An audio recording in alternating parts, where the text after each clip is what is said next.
Living by Design with host Kathy Holloway Hill. Kathy is a strong, powerful voice. She entertains, informs, and inspires her audiences everywhere she goes.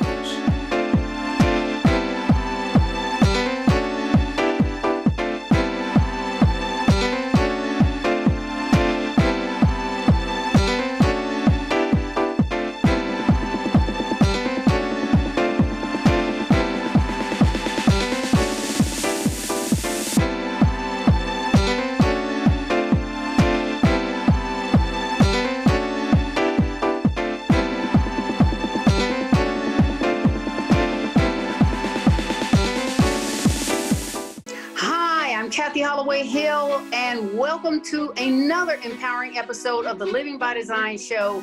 I am so thrilled and so happy and so excited to have a powerhouse guest today who is going to talk to us and enlighten us on so many different topics. I want to welcome Dr. Joy DeGruy to the show.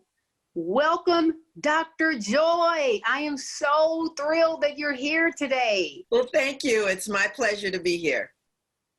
Well, it's my pleasure to have you here. So we have so much to unpack here in this show that I just want to go ahead and get started. So first off, before we begin our discussion, just give our audience a little bit of your background or, things you've been involved in and your work. Okay, so I have 4 degrees. I have a degree in communication, my bachelor's. I have a master's degree in social work. I have a master's degree in clinical psychology, and I have a PhD in social work research.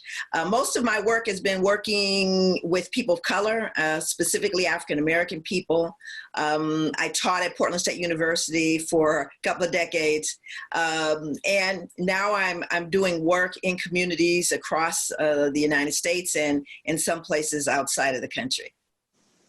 Excellent, excellent. Thank you so much for that. Now, okay, I know you have an incredible book that I want to talk about first off, post-traumatic slave syndrome. So there are so many parts in that book that, the piece, when I heard you actually speak this part, and when I heard you speak this part, because, we're looking at all your different videos that are everywhere, and you talked about, you called it appropriate adaptation. And I think I'm pronouncing that correct, appropriate adaptation, where back in slave times and maybe even currently today, that a mother will try to denigrate her child in order to protect that child. That had a profound effect on me. Can you please elaborate on that?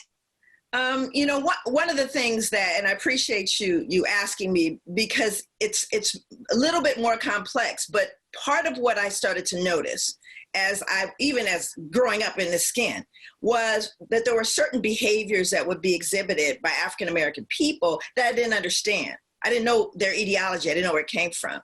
So you will hear someone, for example, a compliment. And this is something that, across the board, regardless of class, obviously everyone's different and not everyone exhibits these behaviors, but someone will say, oh my goodness, your son is he's just so bright. And the mother will go, yeah, but get out of here. That boy, ooh, he's something else. He's a handful.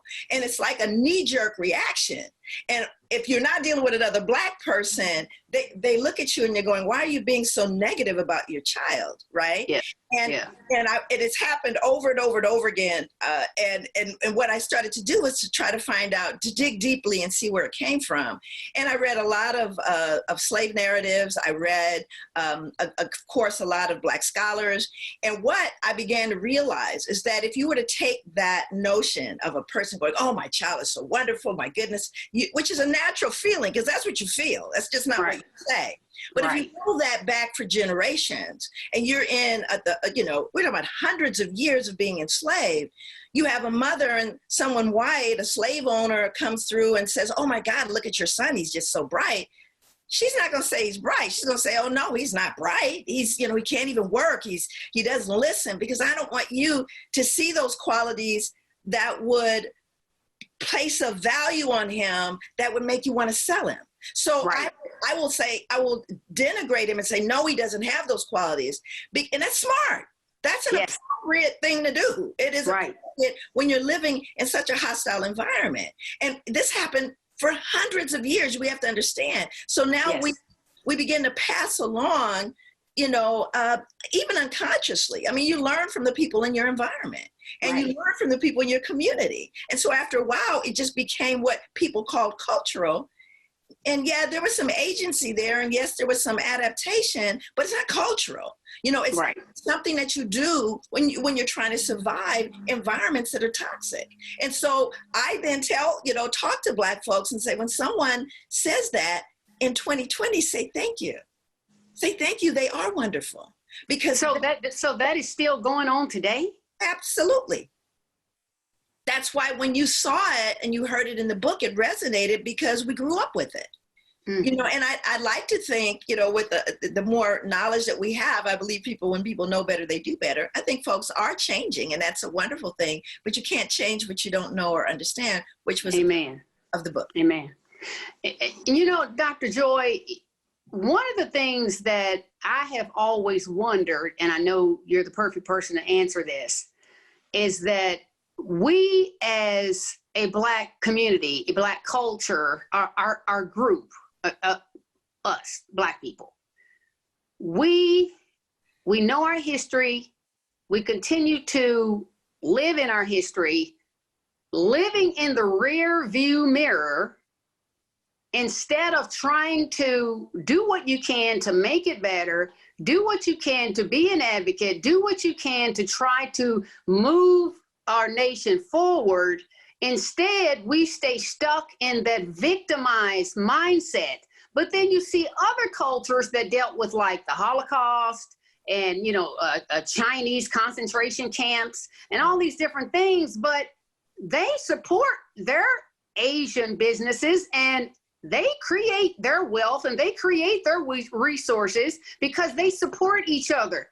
We don't. The Jews support each other. We don't do that. We don't support our Black businesses. We don't buy from our Black businesses. We don't try to create Black businesses. Why? Well, okay, first of all, I'm never going to say that we don't, because that is happening. Sure. And it's really, and I think it really is important for us to know that we tend to center in on what's wrong instead of what's right and what's really going on. And there's some really incredible supportive communities throughout the United States, African-American communities. They may be small, they may not be, you may not hear about them, but they are doing that. I think the difference when we start comparing tragedy and comparing trauma, the way the African-American experience or the African experience in America was different is it involved hundreds of years, first of all, and we created this notion of dehumanization. So not only were we oppressed and had this tragic experience of the Middle Passage and all of those things, but we were told we weren't fully human. It was written in the Constitution, right? So when it said we, the people, it didn't include us, it didn't include too many other people either, but it most certainly didn't include Africans. We were considered subhuman, and hence when the vote came at the Constitutional Convention, we became 3/5. Right? Remember the 3/5 compromise. Rather than counting every individual, we counted 3/5 of the entire population. And with one wave of the pen, we were dehumanized as a group. And that perception and that belief being consistently perpetuated. Right. We're seeing a very different response. Right. That's excellent information. We're going to take a quick break, and we're going to be right back with more of the incredible Dr. Joy. Welcome back to Living by Design. We are here with Dr. Joy, and she is incredible, giving some wonderful information. Now, Dr. Joy, you mentioned that the KKK no longer wears hoods. Talk to us about it. They wear suits and dresses and skirts. Whoa, suits and dresses. Oh. Skirts and shorts and everything else. Absolutely. I think that the difficulty that people have looking at white supremacy is the images that come to mind are hooded folks, toothless wonders on horses. No, That's not it. White supremacy is something that is the foundation of every major institution in America. It was based upon the principles of white supremacy, starting again with that Constitution that was designed literally for wealthy white males that were landowners. I mean, that was the intent. Hence the need for a civil war and continual amendments, because it was never designed, the system was never designed for us. And so what ends up happening is when we look at this, we have to recognize that it has permeated every aspect of American culture. Policing. Policing has its roots in slave patrols. So you see, if we understand that, then we recognize this assault, not just African Americans. There's a wonderful book called Breaking Rank by Norm Stamper, written in 2005. This is a white male, 34-year police veteran, chief of police for San Diego and Seattle, that talked about learning in the academy that the Black man is your enemy. He learned it in the academy. So again, they often around the United States use Black men's faces as target practice at the police range. So, the shooting range. So what we're looking at is a system. This is a systemic problem, but it is within the very fibers of American society, culture, and institutions. I'm glad you stated that, and I'm glad you explained it that way. So with everything going on in our nation, with all the marching and all the protests and all the peaceful people that have tried to get this point across, when George Floyd had the knee on his neck and everything before that and everything after that, do you think that we as a Black culture are kind of living in a mindset of cognitive dissonance? Cognitive dissonance. I know I live with it constantly, and I think that, and for the broader audience, a cognitive dissonance is when you have a set of beliefs or a certain amount of information that you accept as real and true, and you have contradictory ideas, thoughts, behaviors that conflict and create dissonance or discomfort. And I think that what's happening for Black people here. Thank you for explaining that. I just made, yeah. Well, they can look it up, it's a dictionary. But the bottom line here is that I think the dissonance we are feeling is, this is, first of all, something we've been going through the whole time. And it's like the entire world just noticed. Not just America, but the entire world, it's like they just noticed. And I don't know that they just noticed so much as they feel compelled now to do something about it. I've been saying to people for a long time, this is the first time in my experience as an African-American person that white people don't get a pass. White people used to be able to just get a pass. I don't have to deal with racism. I don't have to deal with any of that, those isms. I can, eat at Whole Foods and wear Birkenstocks with socks and I'm fine. I'm just a good white person. But now white people look at white people and go, I wonder if you're one of them. And they don't want to be one of them. I don't want to be in the Black Lives, Matter movement, but I don't want to be considered one of them. So now people they're feeling compelled to get off the fence. And that is an amazing thing to see happen. But for Black folks, at the end of the day, we're wondering, we don't want to go back. Okay, we don't want to go back to the way things were. So I think the dissonance is, what does this really mean at the end? What is the end game here? Will this change? Will institutions change? Yeah.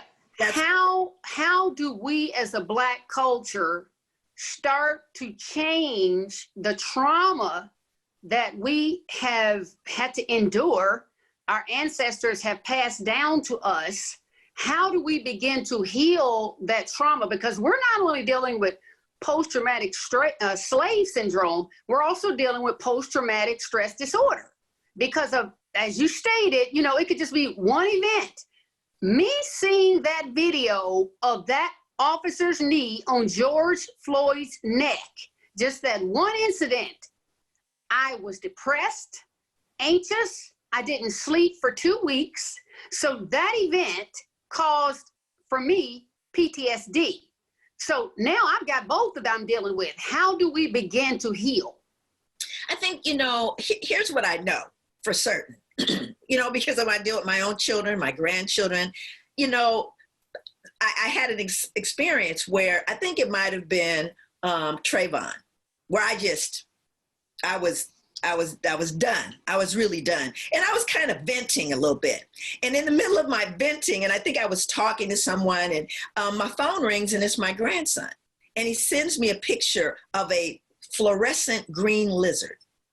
And he says, Ema, because they call me Ema. Ema, isn't this a pretty lizard?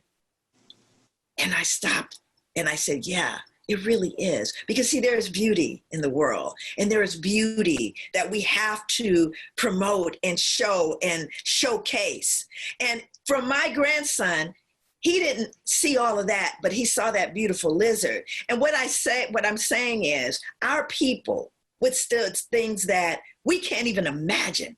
I know. Still there was joy. Still there was love. Still there was hope. So we can't look at now and think, in spite of all of this, that we can't, that this too shall pass, and that joy is going to come in the morning. We cannot, because we have dealt with far worse. Of course you're anxious, but that's why we need to have these conversations. We don't need to have those things go on and not talk to our children, sit them down, other people, our mates, our friends, and saying, how are you managing this so that it doesn't metastasize inside of us?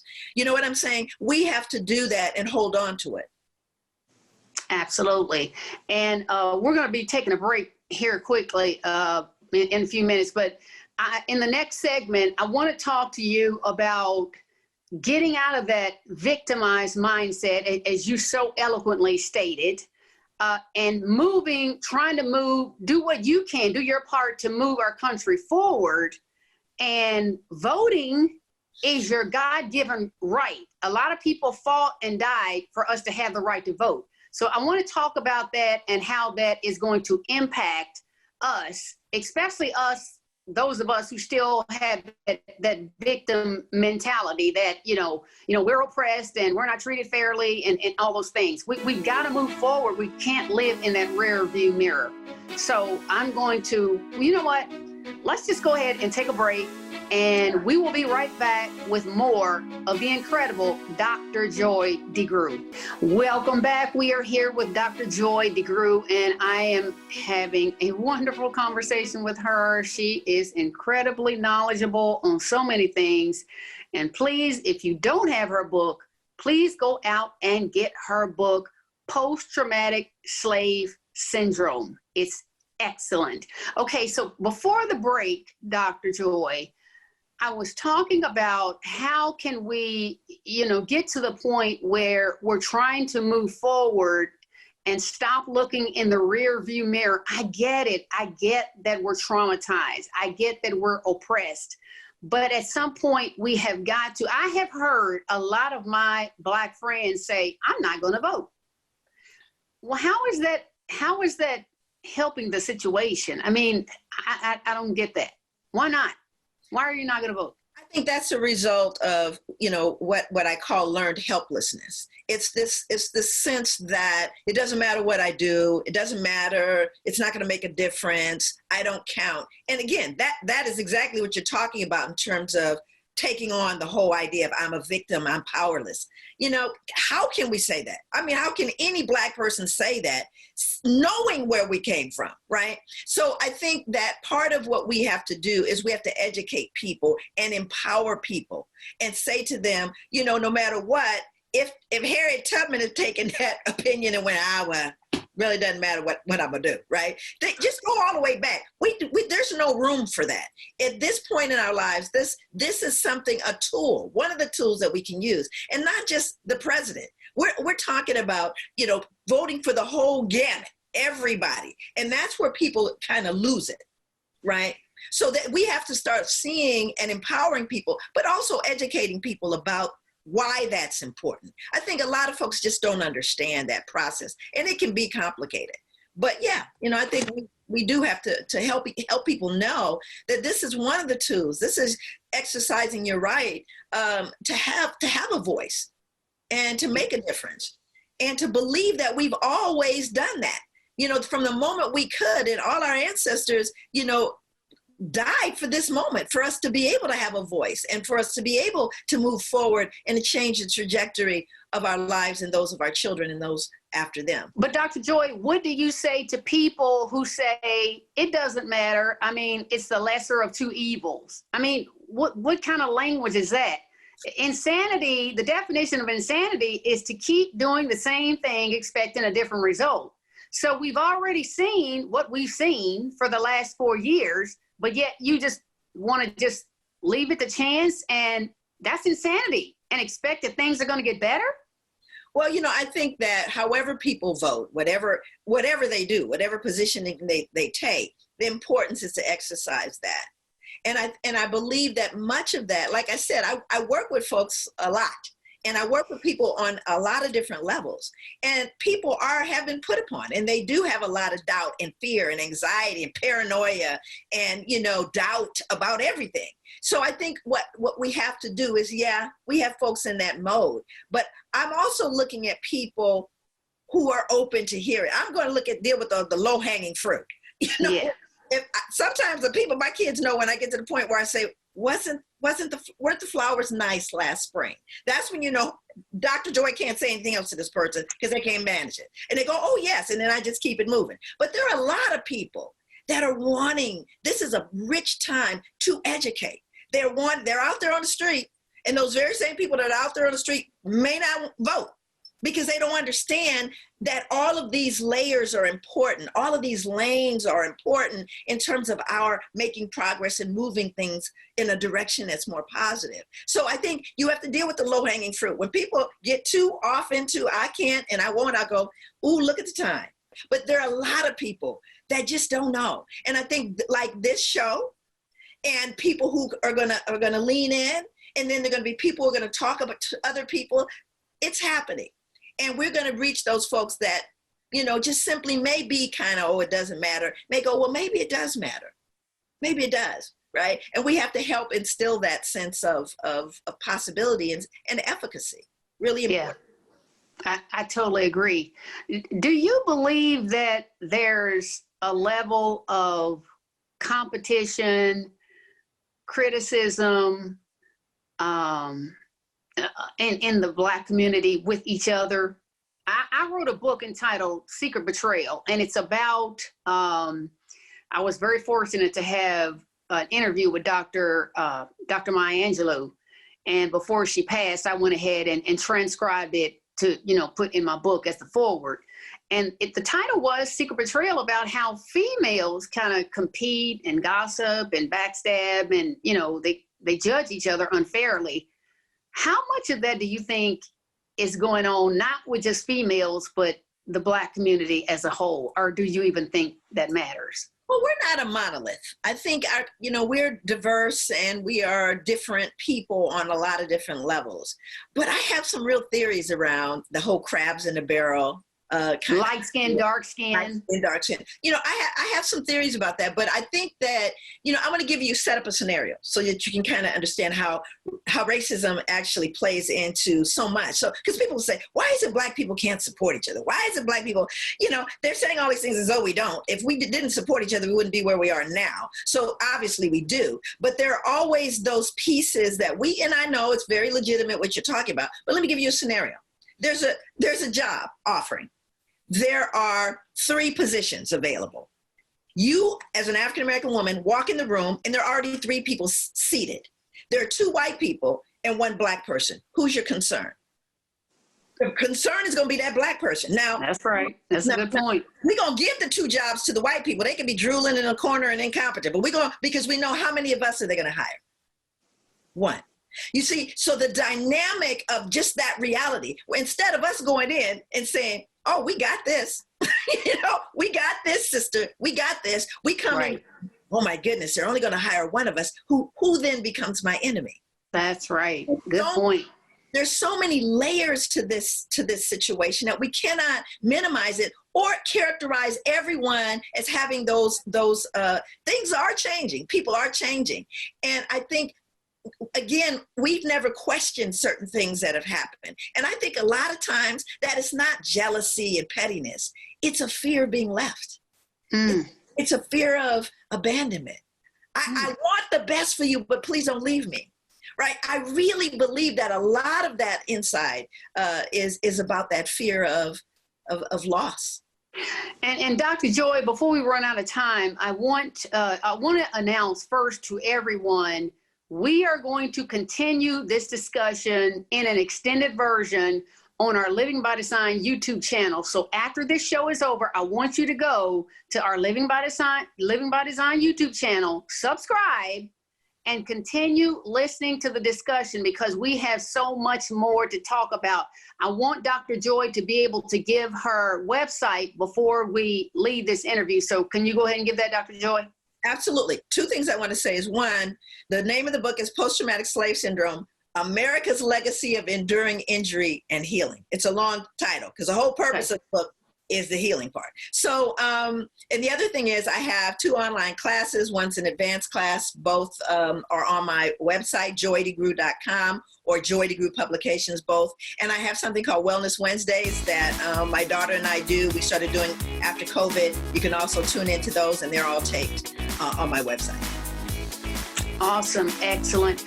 We have had an incredible opportunity to speak to you, and we're going to continue it. So please go to our Living by Design YouTube channel, and we will see you there with more of the incredible Dr. Joy DeGruy. Thank you, and we'll see you next week. Welcome back, and thank you for joining us here on our Living by Design YouTube channel. And we are here with Dr. Joy DeGruy, and she is absolutely lighting it up.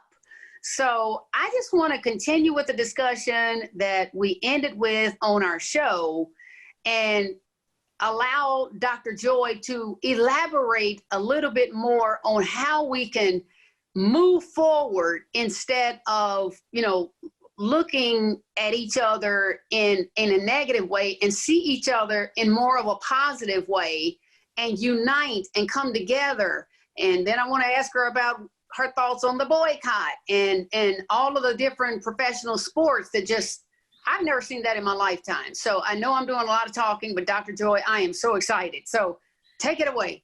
So I'm also really excited about this time. And I'm excited because people are waking up on so many different levels and people are wanting to do something.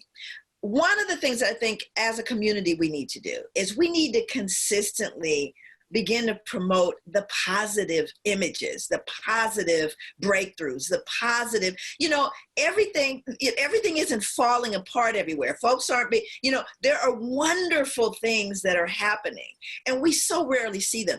Case in point, I do this with my students in my online course. And I say, I want you to close your eyes. I said, and I'm going to give you a scene. So I say, close your eyes, and they close their eyes. And I said, there's yellow tape. It's a street scene. It's yellow tape. There are police officers. There are cars parked, police cars, and you can see the lights. And then standing in front is a police officer. And in front of the police officer are 3 young people on their knees with their hands handcuffed behind them that don't have shirts on. Now open your eyes. And what you see is what we constantly see.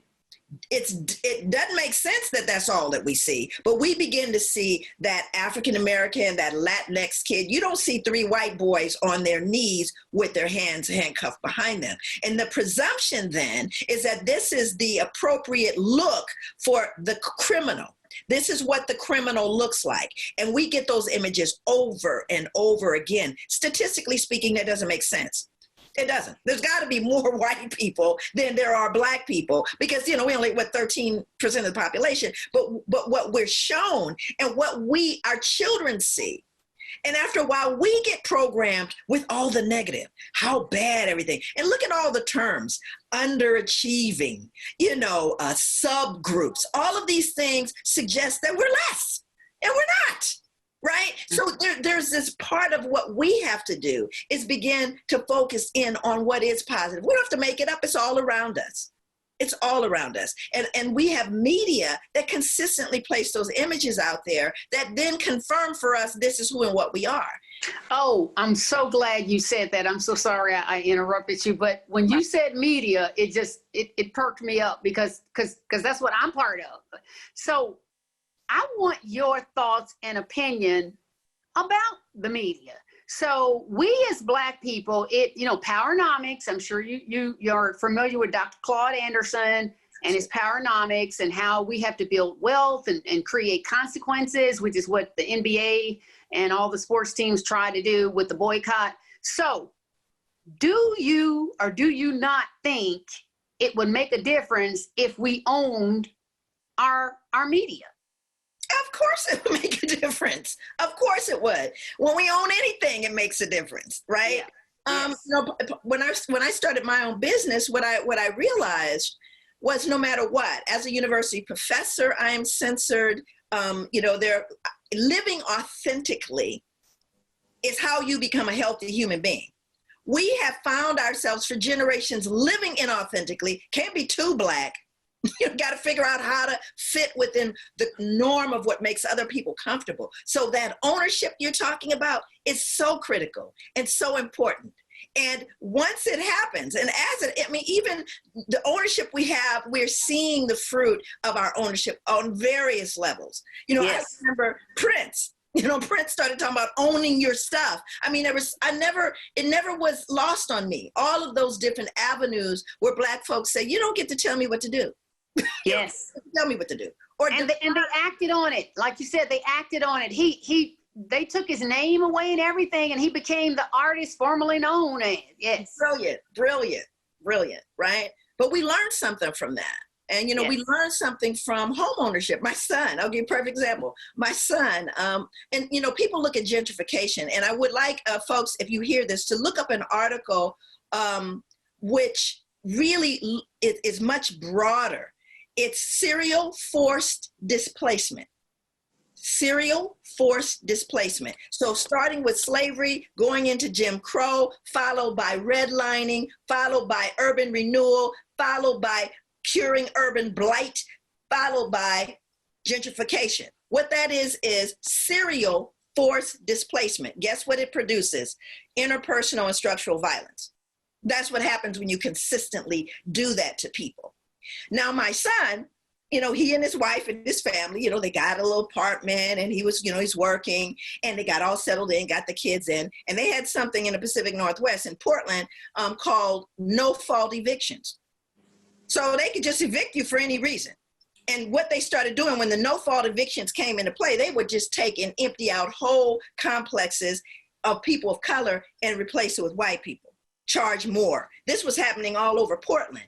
And my son was getting, he got phrased, Mom, I just put the kids in school. There's no fault eviction. I can't fight it. I said, let me tell you how you fight it, son. Own your house. That's how you fight it. Come on. Right? I said, now you need me some help. The boy, he heard me. He kind of hunkered down, bought a brand new house, and he's a whole nother person, including the kids, because you can associate, there's an association between home ownership and adult health. Home ownership and the ability to see a future. College-bound student, that's how important that stability is. And my son, whole nother person. He's like a whole nother person because he owns it, and nobody can tell you, you got to move, right? Yes. And I tell people, even people who can't own a home, I say, you got to rent, right? Rent together. I said, so that you can create community. There's a complex right rent. So you can take, you can get a sense of empowerment. I don't care where you are. We can do that where we are. So I don't even know what your question was, but.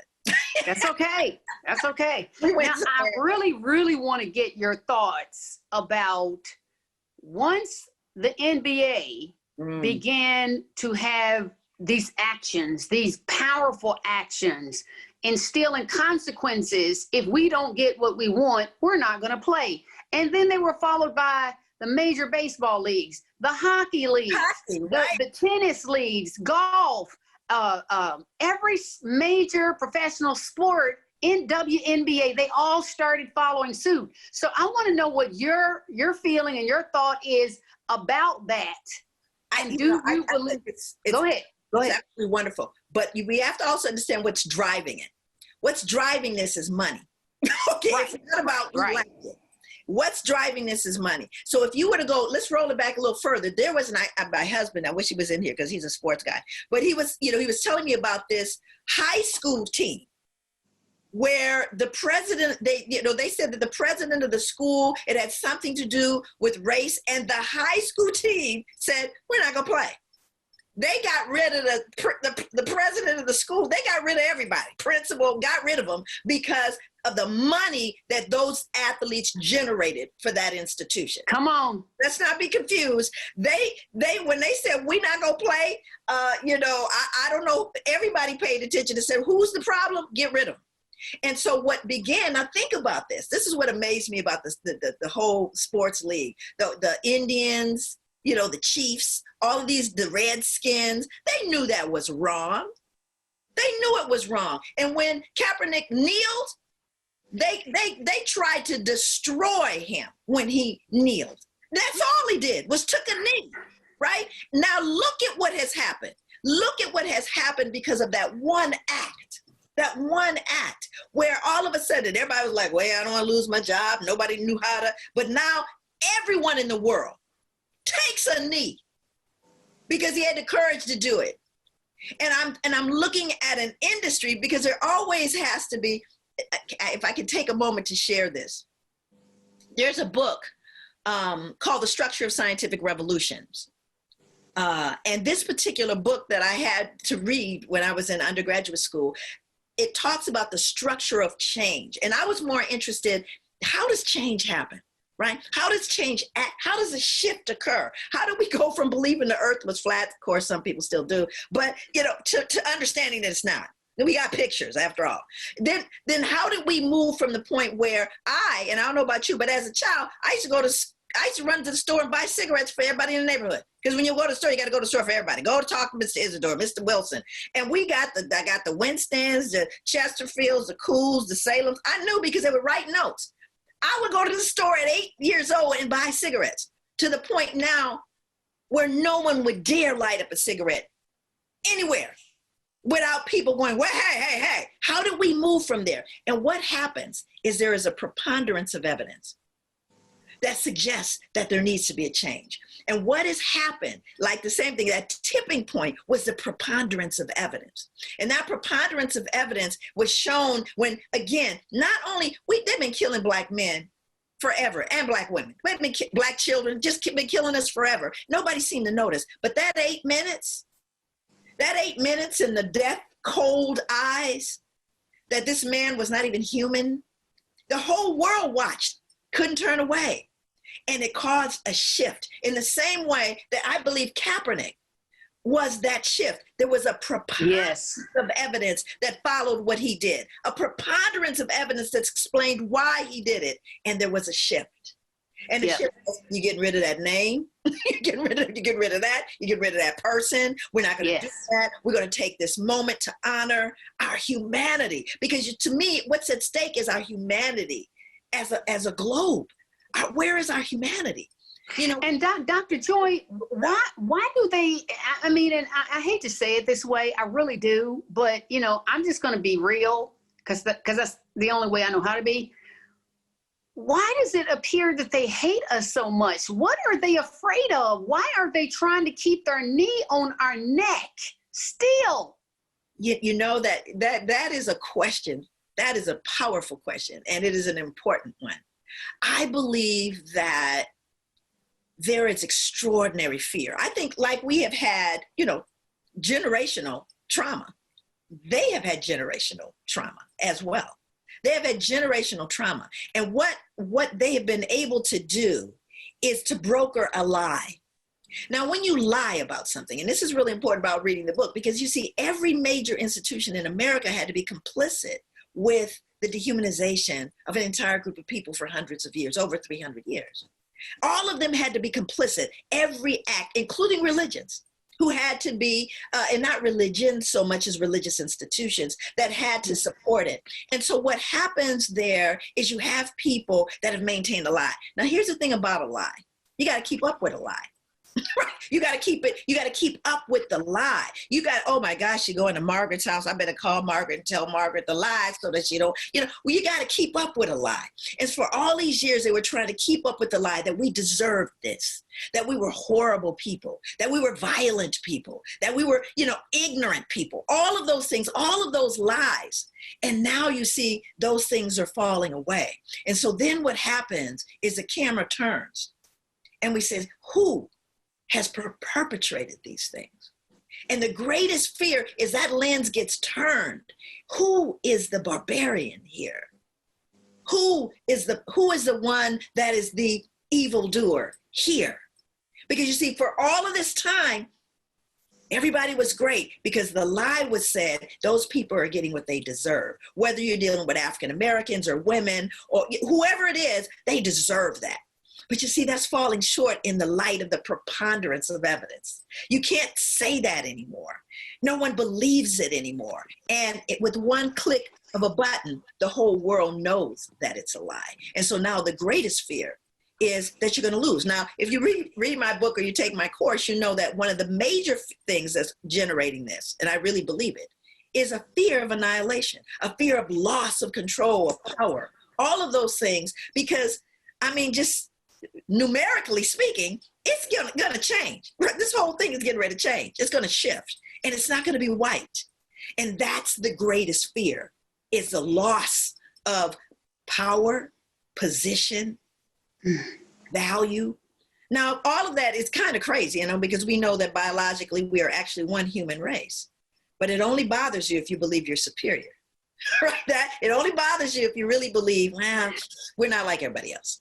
And when you think about it, there's only 1 or 2% of the population that owns 98 or 99% of the country's wealth. So, they've got it. There may be a few of us in there, the Oprahs or the Dr. Dre's or, maybe the Michael Jordans, but it's so few of us.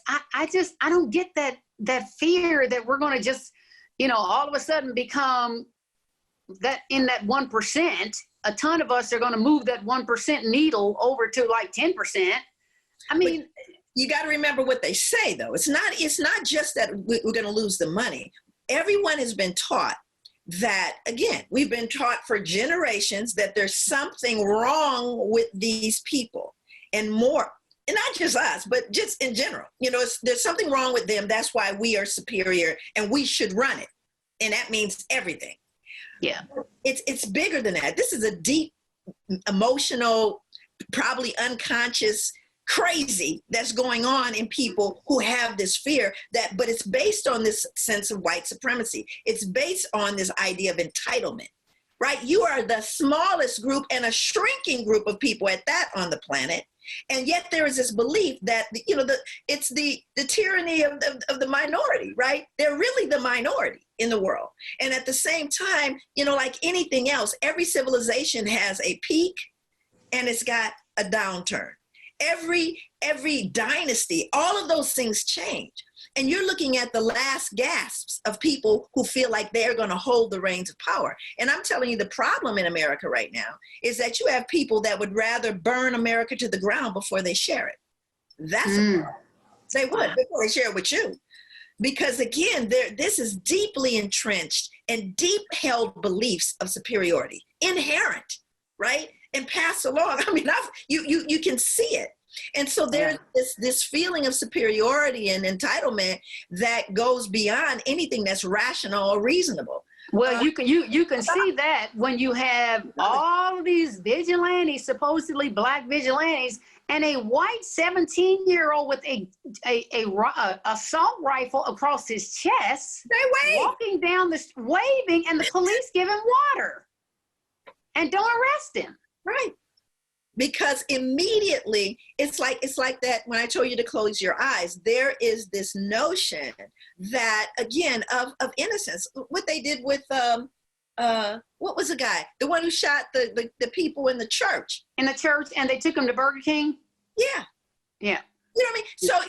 So the bottom line here is that there is a presumed innocence. I wish I had more time. I would show you an incredible article around the dehumanization of Black boys.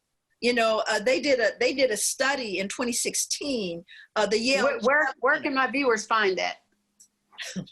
Well, you can find it in my class. But you can actually look this up. It's the Yale Child Center study. Right, and they looked at 135 pre-K teachers, and they asked them to look at some short videos of classrooms and to let them know, push this button when they saw a potential problem emerging. Well, there were no problems in any of the scenarios, but they didn't wait to see them push the button. They wanted to see where they looked when they thought a problem was going to occur. So they measured the trajectory of their gaze. And then what they found out was exactly what they expected, that they looked more at the Black boy than the white boy. They looked at children of color more. And specifically, everyone's focus when they looked for a problem was at Black children. So we're talking about pre-K. And not all these teachers were white, right? We've all been socialized to believe what is good, what is bad, who is smart, who is not, all of these things. And so all of these teachers are looking at this little Black boy, right? Now, they even did studies where they had 2 children off task, doing the same off task behavior. One white, one Black. Teacher didn't see the white kid. You see, so there's so many layers to what we have to get to around what's going on inside of us. And if you're looking, don't even get me started on COVID. Oh yes. Let's start on COVID. Because I was kindly waiting for you to finish your thought on that, because I do want your thoughts on COVID and how we're disproportionately affected by COVID.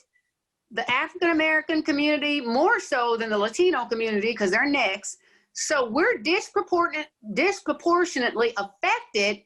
However, there doesn't seem to be any kind of even acknowledgement that it exists. I hate to say that, but it's kind of like it's being ignored. Nobody is taking it seriously. It's a hoax. I've heard all kind of ridiculous things coming out of the White House. Sorry, but it's true. But what's happened is we've normalized certain things that relate to Black people. Oh, they have pre-existing conditions. That's why they're dying. Well, I had a personal experience. I had a personal family member that had been, when I found out about my cousin, she had been on a ventilator for like 4 weeks or something like that. I've had one too. Yeah. And they decided, she was 46 years old without a pre-existing condition.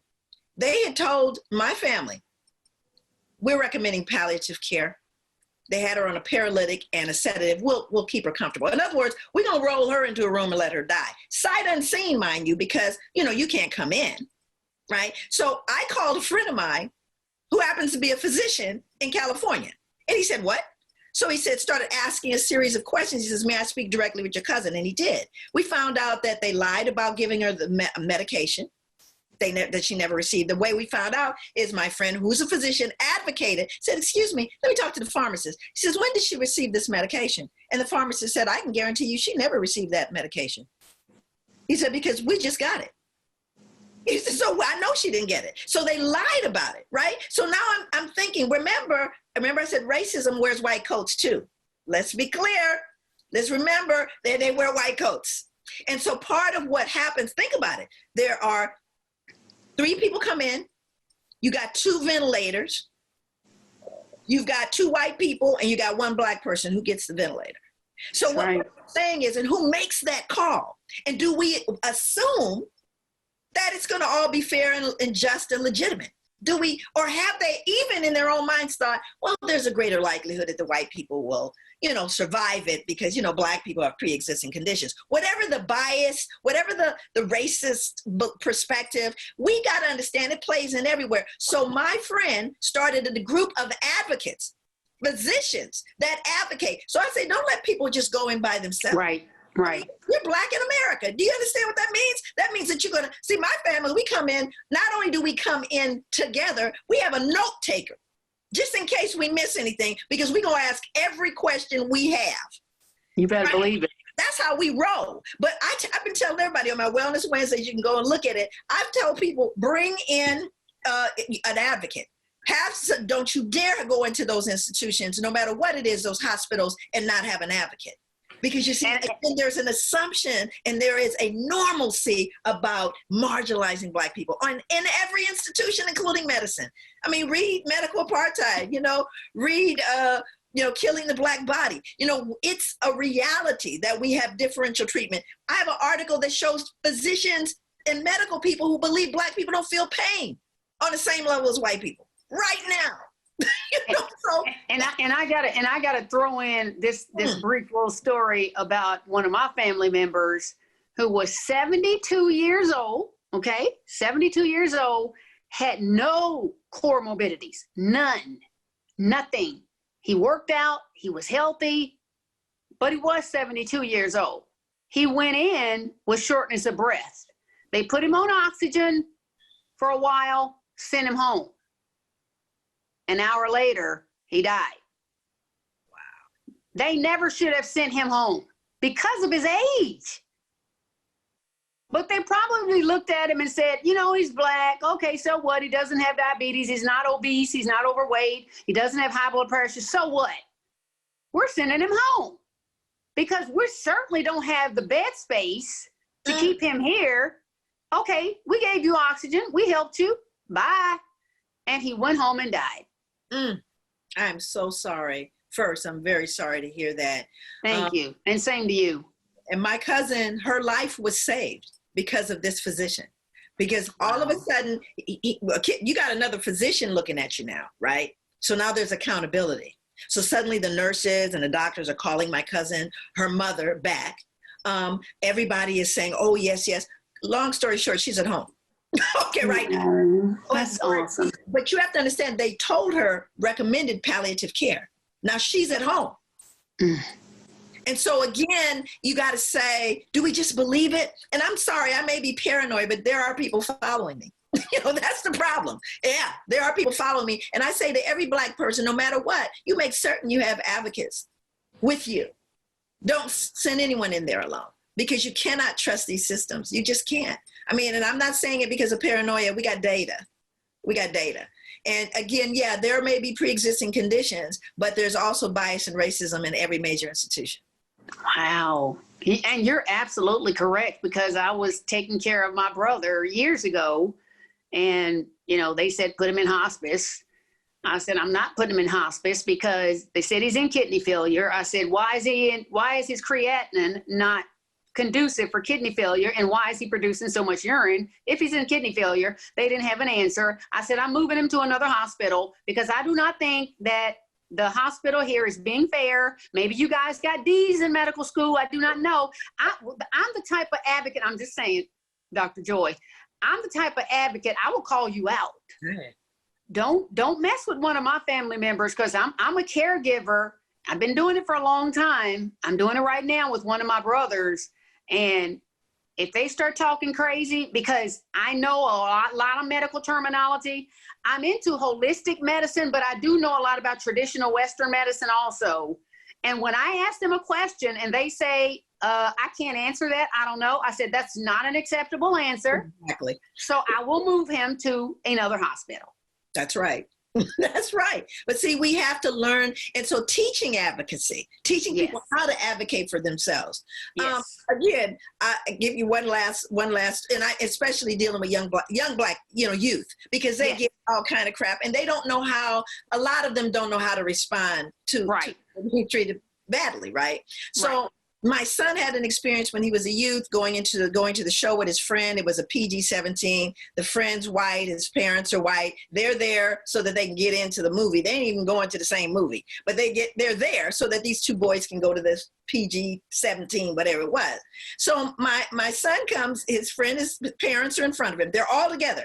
The parents come in, they buy their ticket, they move over to the side or go into the movie. Their son comes, pays for his ticket. He goes and looks for seats for him and my son. So my son comes up, he pays for his, and they go, can you give us some ID? And he said, well, I'm with Nick and his parents. Well, do you have any ID? Well, you didn't ask Nick for any ID, so now my son is feeling some kind of way. You didn't ask Nick. Or now the black boy's raised his voice.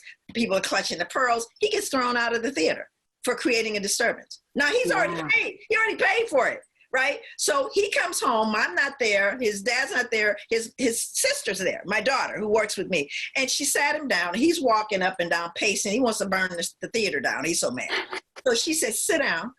And I want to show you what you do when these things happen to you. And you can't react when you have. Push the button, missile goes off, and they go, oh, there they go. So she calls. The first person answers the phone. She says, may I speak with the manager? Well, if you're the supervisor in a European hierarchy, you don't want it to get to your manager. Oh, can I handle it? Oh, I understand there was a racial issue in your theater. Okay. So now, I'm not dealing with that. So they call the manager, but they brief the manager. Manager gets on the phone. Wow. Yeah. Can I help you? Yeah. I understand that there was a racial issue earlier in the theater, and I'm wondering if you have something to say about it before we have a press conference. 20 free tickets on the spot. 20. Listen, we're going to train the people. We apologize. How about 20 free tickets to you and the family? Anybody needs to come. And my daughter told my son, whenever something happens, it's maybe counterintuitive to you, but I want you to stop. I want you to lower your voice. I want you to say to the person, what is your name? How do you spell that? What is your supervisor's name, and how might I reach them? Yes, ma'am. And do you happen to have the address to the corporate office? It all stopped. My son started calling me going, that's magic, Mom. That's magic. I said, that's what you did, was you threatened their objects. You threatened what was important to them, because you're not. You're not the thing that's important. Their job, their reputation, all of those things are important. Is that when I say to you, give me your supervisor's name, how might I reach them? 16 years old. Incredible. Now, Dr. Joy, we're going to, kind of start closing out the show. But before we do, I want you to just give a brief message to my audience and speak to them, because we actually, and I'm not trying to advocate, and tell people what to do, but I want you to look at both sides of the beliefs. Both belief systems, what both sides are telling us and showing us, and make your decision accordingly. So can you please speak to my audience about the criticality of their vote and why it's important that they do that, their God-given constitutional right? I think that the most important thing for us to recognize is the shoulders we're standing on. And to recognize that this is your right. I don't tell anybody what to think or do or how to vote, but by God, you have to vote, because the people who paid for you to be here, there are people who paid for every single person who's even watching this. Someone paid for you to be here. That's right. We owe it to them, and we owe it to future generations to say, I did my part. You can't get mad if you don't do your part. You can't get mad and say, why didn't this happen? What did you do that you could do? Because you can't get it back. Get it back. And again, the most important thing is you got to ask yourself today, what side of history do you want to end up on? That's powerful. That is very, very powerful. And that is so powerful. We're going to end on that note, because, oh my goodness, Dr. Joy, you are absolutely incredible.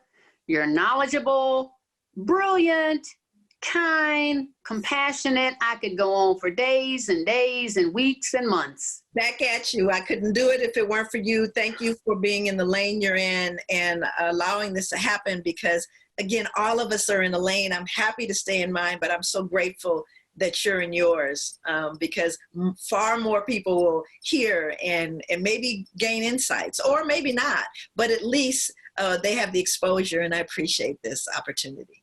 And I absolutely am thrilled to use my platform to be a voice for people, educate people who don't really understand. And I thank God for giving me this opportunity, and I also thank God for giving me the opportunity to speak with you today. So thank you again. Let's go ahead and give your website and your complete book name one more time before we end the show. So the book is Post-Traumatic Slave Syndrome, America's Legacy of Enduring Injury and Healing. And my website is joydegruy.com or Joy DeGruy Publications. And please join us for Wellness Wednesdays, which is really a fun opportunity. And they're all taped, so you could see some of the topics. We've brought on physicians, Black male physicians, and we've brought on artists. And it's been wonderful. But it's all about us healing together. We are distancing, but we don't have to be distant. That's right. Oh, I like that. I like that. We are distancing, but we don't have to be distant. Wow, that's powerful. Are you on social media? Do you want to give your social media names? I am on social media, but I don't really handle most of it. Okay. So I think I have a YouTube channel. I know I have all of that, but I have folks helping me work with that because I could barely, you saw me trying to get it together here. It's okay. That's okay. So if you go through any of those other areas, you'll see my YouTube channels and all that. Excellent. And I'm Dr. Joy, soon. Say it again. I'm going to have a podcast soon. Yay! I'll look for it. I'll look for it. Thank you so much for educating my viewers. Thank you for all the information that you have provided today. This has been incredible. Thank you for the extended version also. And we are going to say goodbye again. And we thank you for joining us for this extended version. And we ask you to subscribe to our YouTube channel because we are trying to do great things here in the community. We are trying to really lift you up and empower you so that you yourself can be successful and peaceful and joyful and all those wonderful things that we look for. So thank you. Good evening. And we'll see you next week.